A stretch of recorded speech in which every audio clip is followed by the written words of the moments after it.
جب انسان کے پاس اگر دینوں کو مال نہیں ہے تو وہ ان تسبیحات کو پڑھ کر بھی بلند درجات حاصل کر سکتا ہے۔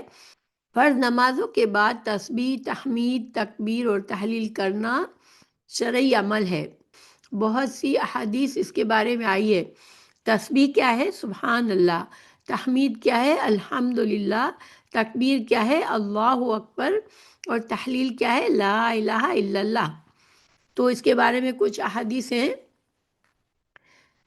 پہلا طریقہ، ہر نماز کے بعد 33 بار سبحان اللہ، 33 بار الحمدللہ اور 33 بار اللہ اکبر کہے، اور 100 کی تعداد پوری اس طرح لا الہ الا اللہ وحدہ لا شریک لہ لہ الملک و لہ الحمد وہو علی کل شیء قدیر پڑھ لے تو یہ 100 ہو جاتی ہے۔ صحیح مسلم کی حدیث 597 میں سیدنا ابو ہریرہ رضی اللہ عنہ سے مروی ہے کہ رسول اللہ صلی اللہ علیہ وسلم نے فرمایا، جو شخص ہر فرض نماز کے بعد 33 بار سبحان اللہ کہے، 33 بار الحمدللہ کہے، 33 بار اللہ اکبر کہے، 99 بار ہو گیا، پھر 100 کی تعداد پوری کرنے کے لیے لا الہ الا اللہ وحدہ لا شریک لہ لہ الملک و لہ الحمد وہو علی کل شیء قدیر کہے تو اس کے سب گناہ معاف کر دیے جائیں گے، چاہے سمندر کی جھاگ کے برابر ہو۔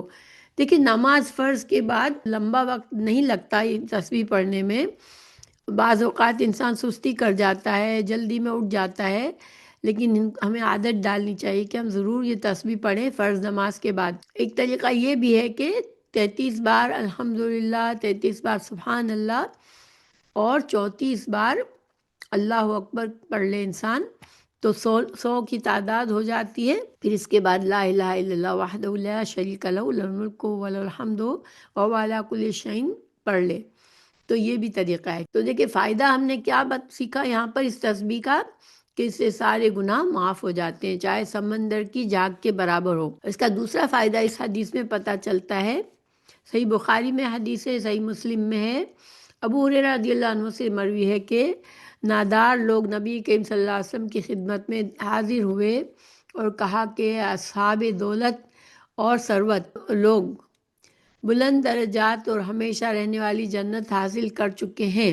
یعنی وہ صدقہ خیرات کر کر کے اپنے درجات بلند کرتے رہتے ہیں۔ جس طرح ہم نماز پڑھتے ہیں وہ بھی نماز پڑھتے ہیں، جیسے ہم روزے رکھتے ہیں وہ بھی روزے رکھتے ہیں، لیکن مال و دولت کی وجہ سے انہیں ہم پر فوقیت حاصل ہے۔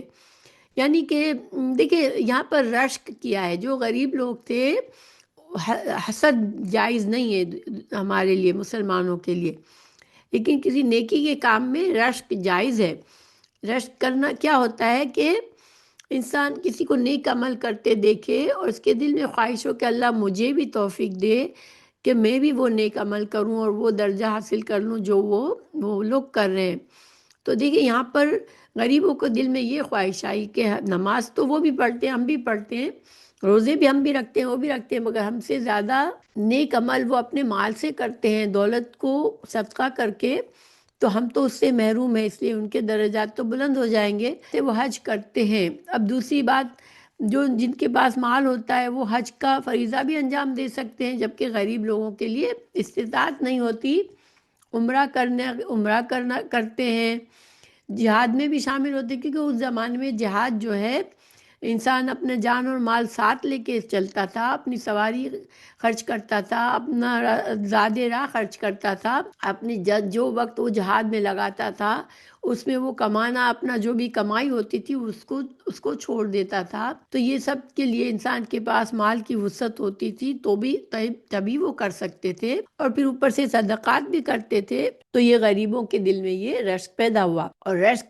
نیکی کے کاموں میں فائدہ مند ہوتا ہے، کیونکہ پھر انسان جب خواہش شدید کرتا ہے، کوشش کرتا ہے، اللہ سے دعا کرتا ہے، تو اللہ تعالیٰ اسے بھی وہ درجہ عطا فرما دیتا ہے۔ رسول اللہ صلی اللہ علیہ وسلم نے ان سے فرمایا کہ میں تم لوگوں کو ایسا عمل بتاتا ہوں کہ جس سے تم بغیر مال کے، جو مال والے جو مال خرچ کر کے نیکی کماتے ہیں، تم صرف وہ کر کے نیکی کما لو گے، ان کے برابر ہو جاؤ گے، تم سب سے بہترین ہو جاؤ گے۔ اب وہ عمل کیا بتایا آپ صلی اللہ علیہ وسلم نے، کہ ہر نماز کے بعد 33 بار 33 مرتبہ تسبیح، سبحان اللہ، تحمید، الحمدللہ، تکبیر، اللہ اکبر کہا کرو۔ یہ ایک طریقہ بتایا گیا کہ جس کے ذریعے یہ فائدہ کیا بتایا ہمیں کہ اس کے ذریعے ہمیں اتنا اجر و ثواب مل جائے گا کہ صدقہ، جہاد اور حج اور عمرہ وغیرہ کی اگر استطاعت نہیں ہے تو اس تسبیح سے ان درجات کو پالیں گے۔ یہ باقاعدگی سے انسان جب یہ تسبیح کرتا ہے اخلاص کے ساتھ ہر نماز، فرض نماز کے بعد، تو اتنا بڑا اجر و ثواب کما لیتا ہے۔ تو پچھلی میں سارے گناہ معاف ہونے کا اجر تھا، اس میں درجات کی بلندی کا اجر ہے۔ اور یہ دوسرا طریقہ بھی موجود ہے کہ اللہ اکبر 34 بار پڑھ لو۔